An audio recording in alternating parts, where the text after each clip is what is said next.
Olá pessoal, aqui é Rodrigo Caetano e este é o ESG de A a Z. Hoje em vídeo, entrevistando Carlos Brandão, CEO da Iguá. Tudo bom, Carlos? Olá, Rodrigo. Tudo ótimo, obrigado pelo convite. É um prazer conversar contigo aqui e o tema para a gente é fantástico. Tema fantástico, tema importantíssimo que é água e saneamento, né? A gente acabou de voltar lá de Nova York, onde teve a Semana da Água, né?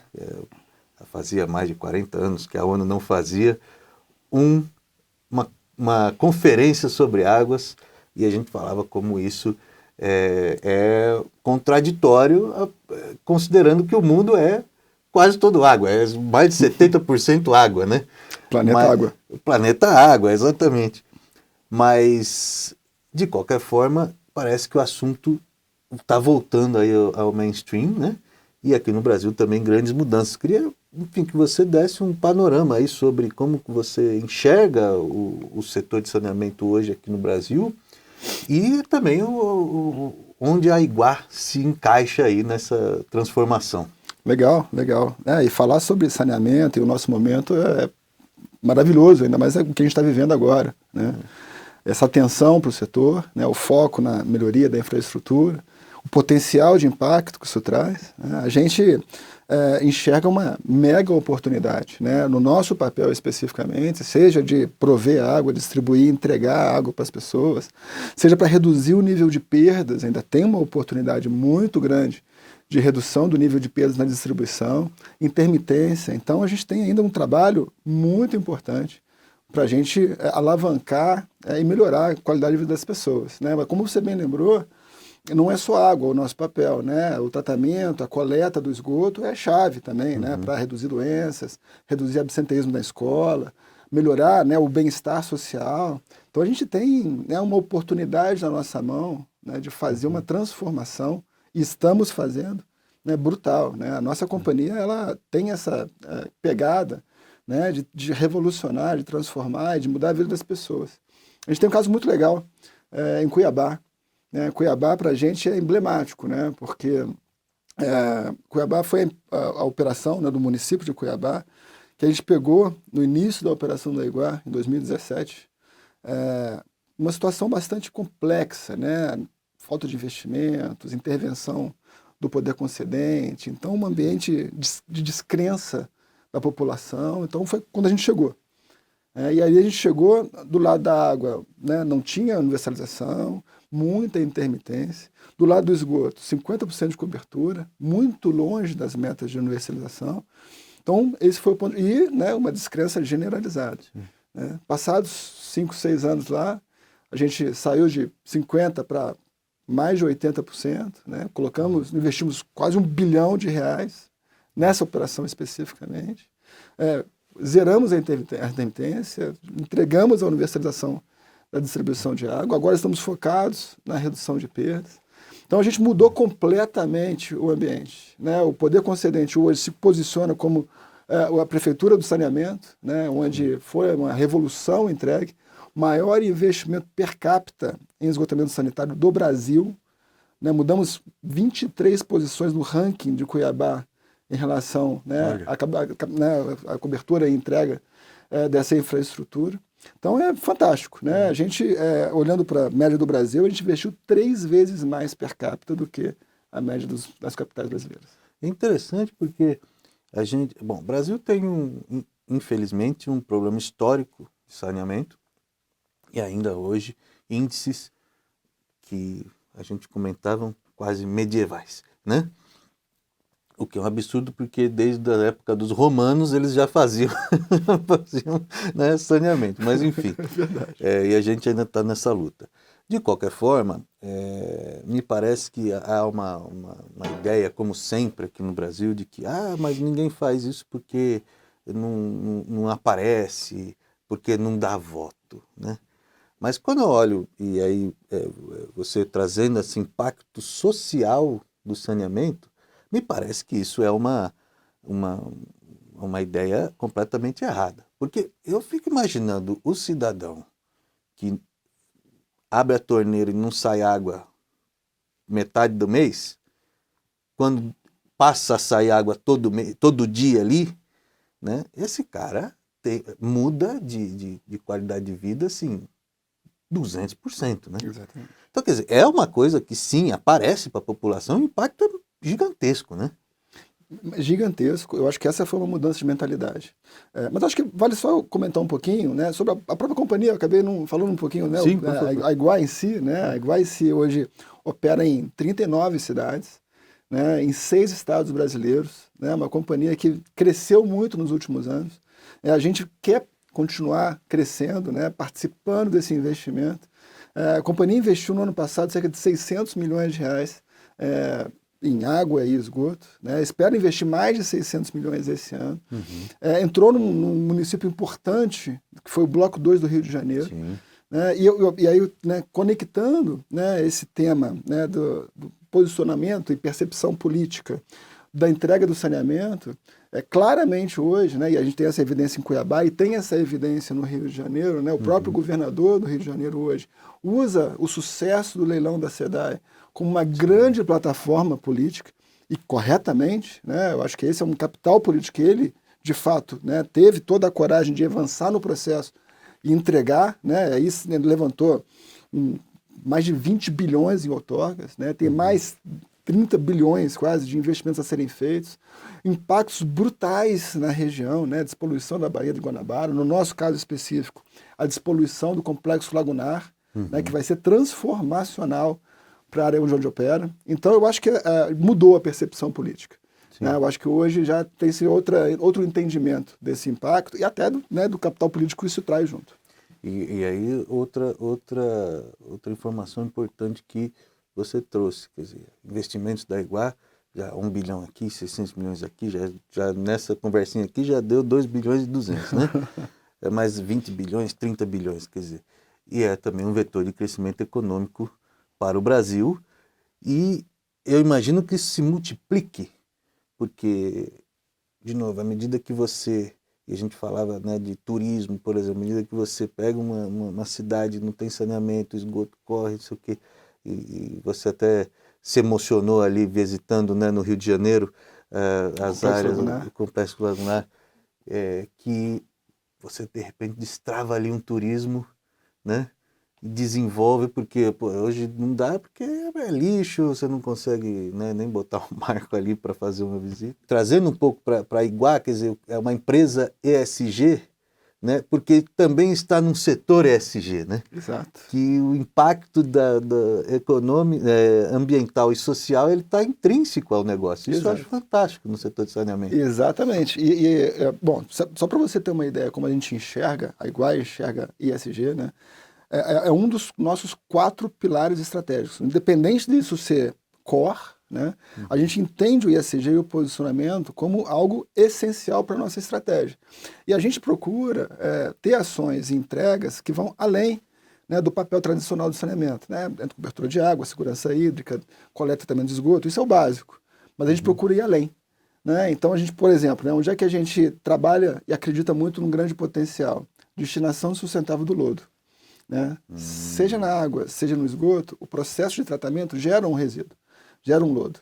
E a gente hoje tem uma estratégia e implementa essa estratégia, Cuiabá de novo é um caso para isso, né? Onde a gente, do lado da água, né, a gente pega esse lodo residual e a gente entrega para produtores de cerâmica, para produtores de tijolo. Então isso, de um lado, é muito mais impactante na cadeia, né? Isso, né, traz possíveis, né, alavancas de renda para as pessoas. Do nosso lado, a gente tem uma verdade pragmática com isso. Economicamente, para a gente isso é mais viável, porque a gente reduz o custo logístico, a gente reduz o custo com aterro, então a gente cria um círculo virtuoso. Sim. Né? Sim. Do lado do esgoto, a lógica é a mesma, só que a destinação é para a agricultura. Então também trazendo inclusão, né, e competitividade, né, para essa turma que faz parte desse microprodução, né, de produtos agrícolas, né, fazendo com que o ciclo deles também seja mais positivo. Então a gente acredita muito nessa alavanca, né, e trabalha e foca nisso. E obviamente vem trabalhando muito com o reconhecimento, né, dos agentes dessa agenda que a gente vem implementando. Essa questão do lodo, inclusive eu tive num aterro recentemente, eles estão preparando uma estrutura para receber lodo de esgoto e fazer fertilizante, né?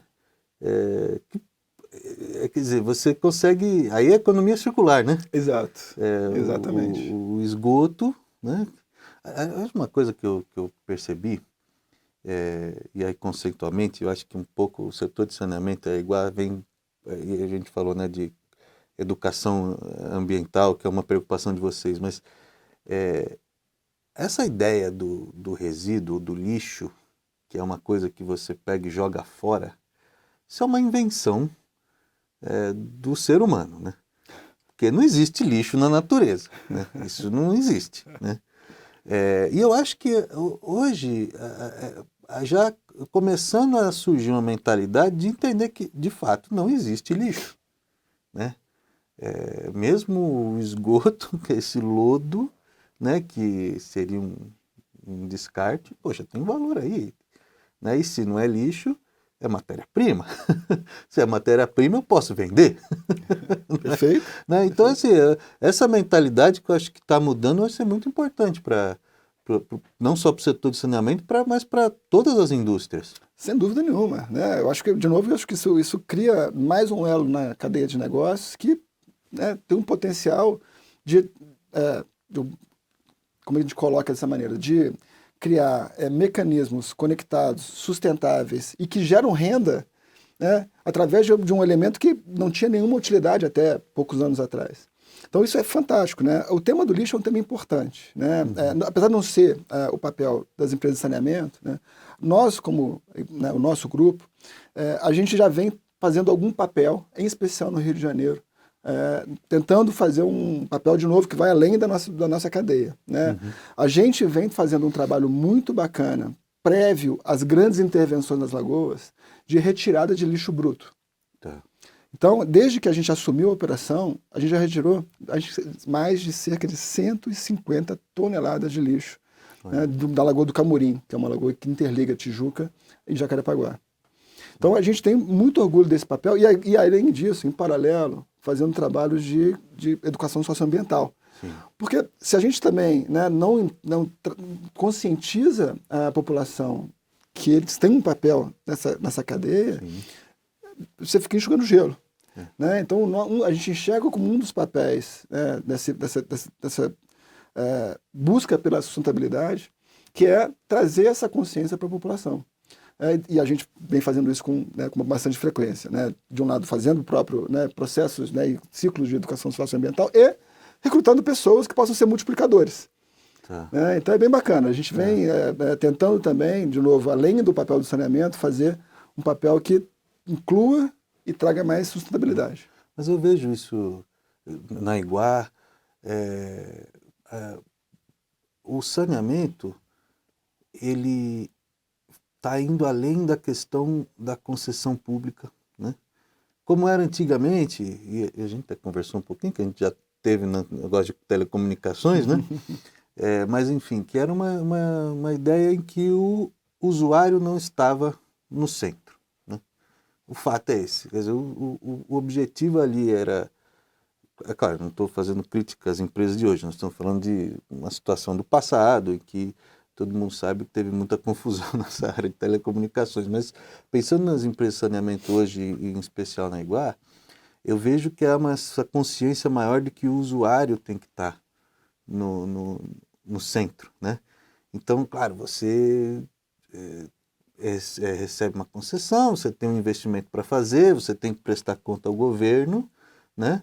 Mas isso é a sua obrigação, né? Contratual. Agora, contratual, e isso não tem como fugir. Agora, o seu papel como empresa vai além disso, e aí é você colocar realmente as pessoas ali, né, no centro dessa equação.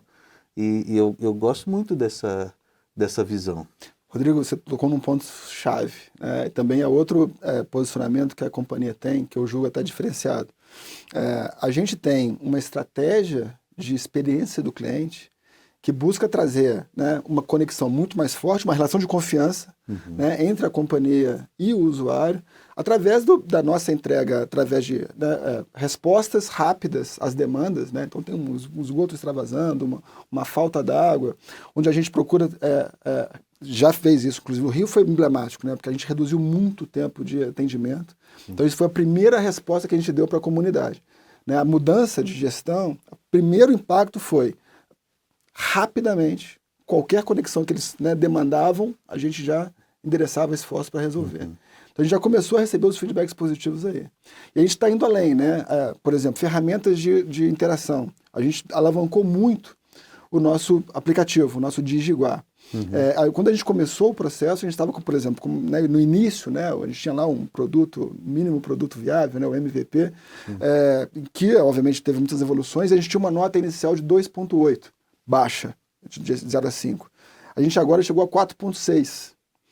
Então a gente deu ferramentas de interação, né, usuário e companhia, que trouxeram uma experiência muito positiva. E, consequentemente, a gente tem um outro indicador que a gente mede nesse processo, que é o NPS, né, o Net Promoter Score. Né, pessoas que são promotores, pessoas que são detratores. E a gente tem hoje, a gente está girando na casa de 30 a 40 pontos, ou seja, a gente tem muito mais promotores do que detratores. Né, e a gente tem uma ambição grande também de avançar nessa experiência. Então a gente tem uma agenda focada em trazer boa experiência e, de fato, né, consolidar a companhia confiável, né, que faz o que promete e, na realidade, faz além do que promete. Não, é muito interessante essa visão. Eu vejo outros setores de infraestrutura tentando ir por esse caminho também, porque percebem que isso acaba sendo um diferencial até do ponto de vista de marca, de facilidade, né, que você tem com o relacionamento, cria menos atritos. Eu acho que a sociedade sempre tem, né, aquele atrito entre concessionária e sociedade, isso é muito importante. Agora, falando também, pegando uma big picture, né, e linkando com o que a gente viu lá na ONU, a água começa também a ser uma preocupação, e eu acho que por dois motivos. Há uma perspectiva de que vai faltar água de fato, né? E o interessante é que a ONU mesmo trouxe esses dados de que a eficiência no uso da água melhorou, especialmente na indústria, né? Qual que é o problema? É poluição, que é relacionada à pobreza, né? Então, quer dizer, aí eu acho que tem uma coisa interessante, que é, por mais que a gente pense em melhorar a eficiência no uso da água, não é suficiente, né, sem um trabalho ambiental, né, que faça com que a gente pare de poluir a água que a gente bebe, que me parece uma coisa bem burra de se fazer, né? Não poluir aquilo que você bebe é meio complicado. Mas e como é que você se insere nessa ideia global, né, pensando na Iguá, de transformação, né?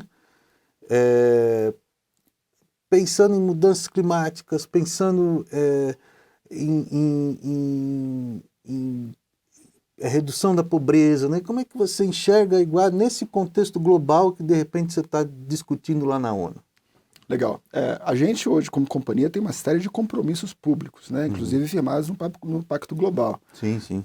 Isso também uma das características que a gente, né, foi trabalhando e um dos posicionamentos que a gente foi firmando ao longo do tempo.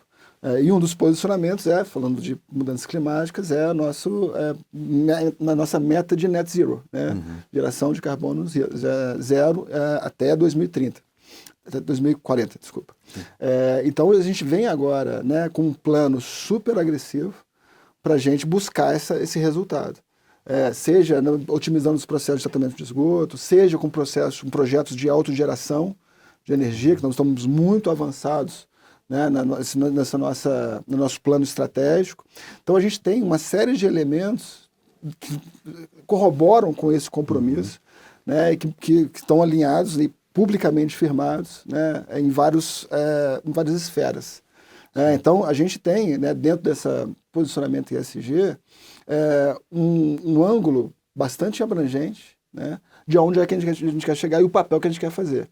É óbvio, né, que são resultados para serem atingidos com múltiplos atores, né, não só o setor de saneamento. mas nós, como Iguá, de novo, queremos ir além, né, do nosso papel de saneamento em si, buscando outros ângulos de contribuição. Isso é importante também quando a gente fala de investidores, né? Eu imagino que haja ali eu ouço muito isso, né? Quando eu vou conversar com o investidor, geralmente em 1 hora, 40 minutos falando de ESG e o resto falando do negócio, né? Quer dizer, você sente isso também, que o investidor exige esse tipo de posicionamento? Olha, Rodrigo, eu estava comentando isso internamente.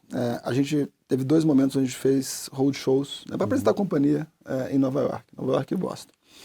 A primeira vez que eu fui, né, como ESG sempre foi core para a nossa estratégia, e a gente queria apresentar a companhia, os ângulos que a gente vem abordando, o caminho que a gente né, a nossa ambição de entrega, sempre perguntava, né, como é que a gente poderia tornar a nossa discussão mais produtiva, né, e quando chegava no ponto ESG, o quanto eles queriam discutir.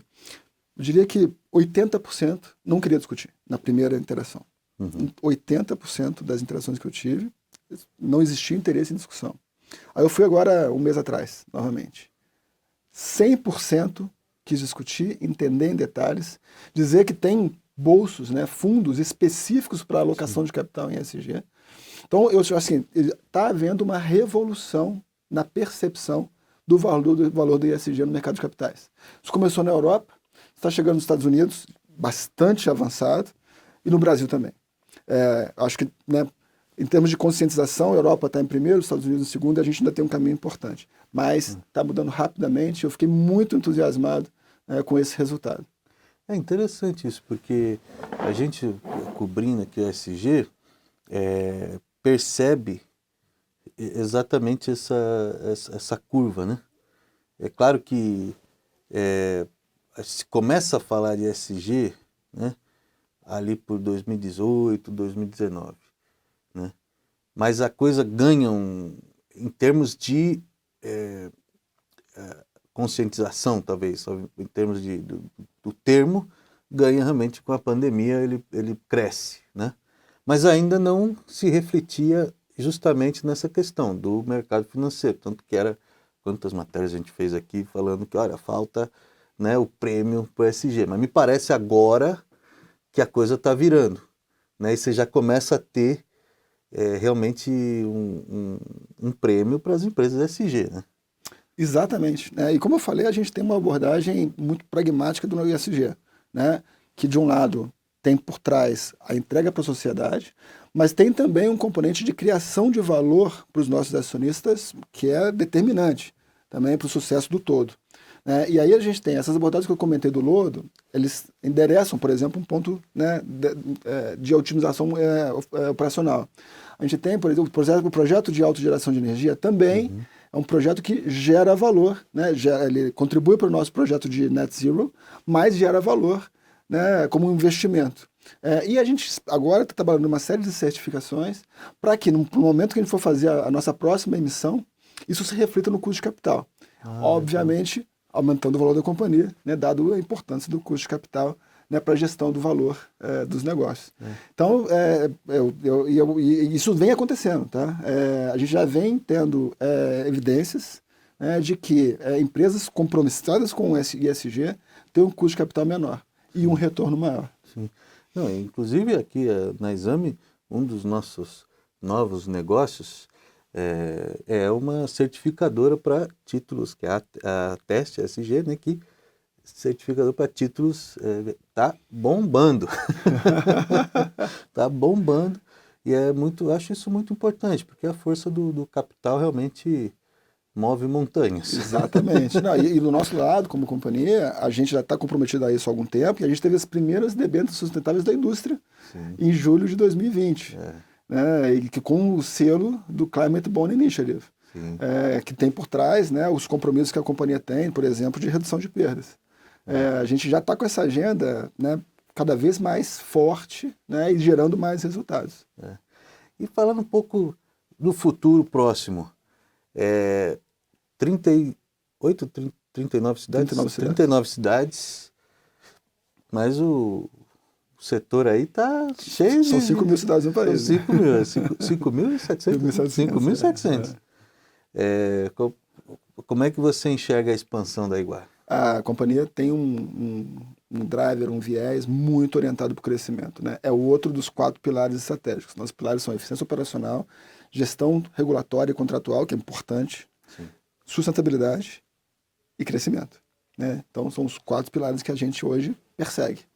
O crescimento continua sendo uma agenda super importante, né? A gente quer continuar fazendo parte dos investimentos na infraestrutura, né, do setor no Brasil, pegando água, coletando e tratando esgoto. Né? Temos sócios com muito apetite de alocar capital, né? Fundos grandes com viés de longo prazo, né? Onde o negócio de saneamento tem um fit muito importante para os seus objetivos, né, de retorno, de pagamento de benefícios, né? Muitos fundos de pensão, né? E que querem continuar alocando capital no setor no Brasil.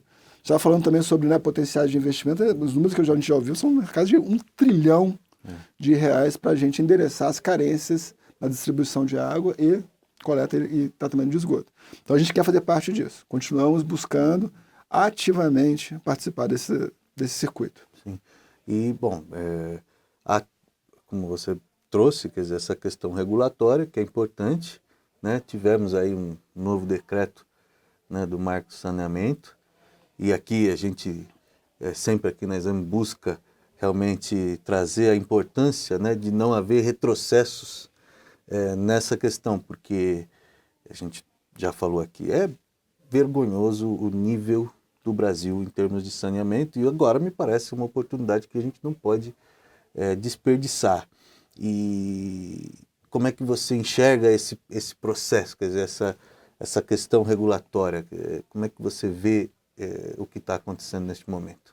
Não, a preocupação da continuidade, né, dos processos, investimentos, licitações. Na realidade, o nosso ângulo precisamos que o país continue a investir e entregar resultados no saneamento. Né? Quando você olha a série histórica, né, dos vários governos ao longo do tempo, com vários viés ideológicos, todos tinham o componente de saneamento como algo importante da sua agenda. Né? O primeiro governo Lula, Dilma, Bolsonaro, e aí agora, né, um novo ciclo do governo Lula, onde a gente, né, queria entender se esse viés continuava.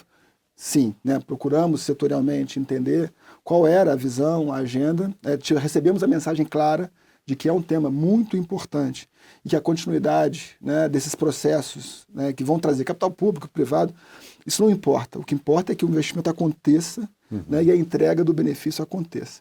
E a gente recebeu claras mensagens de que isso é importante para a agenda, porque nos deu muita tranquilidade, né, porque o avanço do marco foi garantir que a gente tinha uma previsibilidade da meta a ser atingida. Então o compromisso continua. Então isso deu a gente agora a certeza que vamos estar apontando para a direção certa e vamos continuar, né, e nós como companhia continuamos fazendo parte desse processo. Até porque quantos anos são a concessão? Depende, mas, por exemplo, no Rio de Janeiro, 35 anos. 35 anos, vão ter muitos governos aí passando. Muitos governos passando, exatamente. E aí vem um pouco dessa responsabilidade social que você colocou, né? 35 anos, até eu acho que como CEO, né? Eu imagino que você também tem essa preocupação, porque vão passar outros CEOs também, né? Sem dúvida. E ter essa... saber que esse negócio é para o povo, né? Aí vem um pouco, eu gosto dessa discussão e eu gosto de falar com empresas que têm essa consciência da responsabilidade social do negócio, né? Eu vejo que às vezes o empresário, o executivo, ele pensa que ser um líder é um direito dele, né? Eu acho que é mais uma responsabilidade. Gigante. Mais do que um direito, é uma responsabilidade. Exato.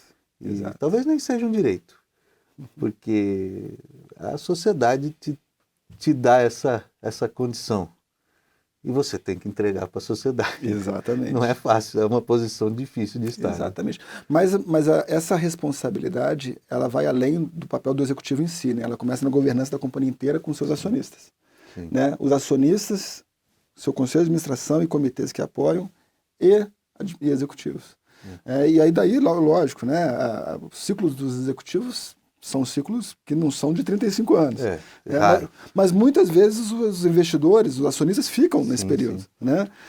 Então, tudo começa com a governança, que orienta, né, a missão, a visão e o direcionamento do executivo. Nesse aspecto, eu acho que a gente tem um papel muito privilegiado. Né? A gente tem investidores, né, 2 fundos de pensão gigantes, né, os maiores investidores, né, que têm esse viés de longo prazo, né, e que, de novo, né, como o saneamento, como ativo, ele tem características que são muito alinhadas com as necessidades dos fundos, então tem um fit muito bom. Né? E eles, né, nossos acionistas, não só os fundos de pensão, mas a IG4, o BNDES Park também é um investidor, é um acionista, tem essa preocupação com governança e esse compromisso, né, com a responsabilidade que a gente tem, né, que vai além do retorno. Sim. Né? Então eu acho que isso, de novo, cria um círculo virtuoso na forma de entregar resultado. E eu, nesse aspecto, eu tenho orgulho de fazer parte dessa cadeia. Até o ESG, de várias formas, né, ele surge no mercado financeiro, né? É bom, eu sempre gosto de separar. No ESG, ele não é exatamente o que é a sustentabilidade. Sustentabilidade é um conceito mais amplo. Exato. Né? Que aí nós vamos entrar até em questões filosóficas. Né? Agora, o ESG não. O ESG eu acho que é uma coisa mais específica do mercado financeiro, justamente para que você consiga medir, né, e acompanhar esse impacto que você está trazendo. Quer dizer, Exato. porque quando você pega um fundo de pensão que tem que pagar benefício daqui a 30, 40 anos, e muitos desses fundos de pensão existem há mais de 100 anos, né? Quer dizer, ele não pode pensar no curto prazo, né? Isso seria um suicídio, né? Exatamente. Para um fundo de pensão. Então aí se cria essa necessidade de compreender como que as empresas entregam esse valor social e ambiental. Perfeito. E a governança, eu acho que é a camada que permite que você meça, porque se você tem planos sociais e ambientais, mas você não tem governança, você não sabe se está dando certo ou errado. O G do ISG é governança. Exato. E há quem diga até que não devia ser SG, não, devia começar com G, né? Porque, de fato, é importantíssimo, mas é muito, muito pertinente essa questão que você traz do acionista. Exato. Não, sabe, é um super compromisso dos nossos acionistas, de todos os 4 que eu citei aqui. E a gente, né, até para, né, colocar a bola no chão e colocar de uma maneira clara como é que a gente posiciona, né, no ISG, né, fazendo, né, a redução aí do escopo para a sustentabilidade que é mais amplo, sim, a gente tem metas e indicadores que a gente acompanha para cada um dos componentes, para o E, para o S e para o G, e são públicos. Sim. Os nossos relatórios de sustentabilidade estão lá. Então a gente tem metas, que são compromissos nossos também, né, para cada um desses elementos. E para deixar claro como a gente enxerga, como a gente se posiciona e onde é que a gente quer chegar. Muito legal. Carlos, muito obrigado. Prazer. Pô, foi ótimo. Conhecer a Iguai, mais desse setor de saneamento que eu acho muito importante. É uma coisa que assim, eu sempre fiz matéria disso. Falando, olha, poxa, não dá para o Brasil ter esse nível de saneamento, isso é uma vergonha. E eu fico feliz realmente de ver que hoje os investimentos estão vindo, as empresas estão com um posicionamento legal, quer dizer, uma preocupação social, uma preocupação, né? Não tem empresa ruim no setor de saneamento, e a Iguai é uma delas, uma das líderes, e eu fico muito satisfeito de poder retratar isso aqui na Exame. Legal, Rodrigo. Eu agradeço o convite. Para mim é um privilégio, né, ser o porta-voz. Meu olho brilha para falar dessa nossa agenda, né? Eu tenho orgulho de fazer esse papel. Então a gente poderia ficar aqui horas falando aqui sobre o que a gente está fazendo, onde a gente quer chegar. Então eu te agradeço muito o espaço, né, para dar um pouco, né, da visibilidade da nossa agenda, das nossas entregas. E para mim foi um prazer. Muito obrigado. Legal. Muito obrigado.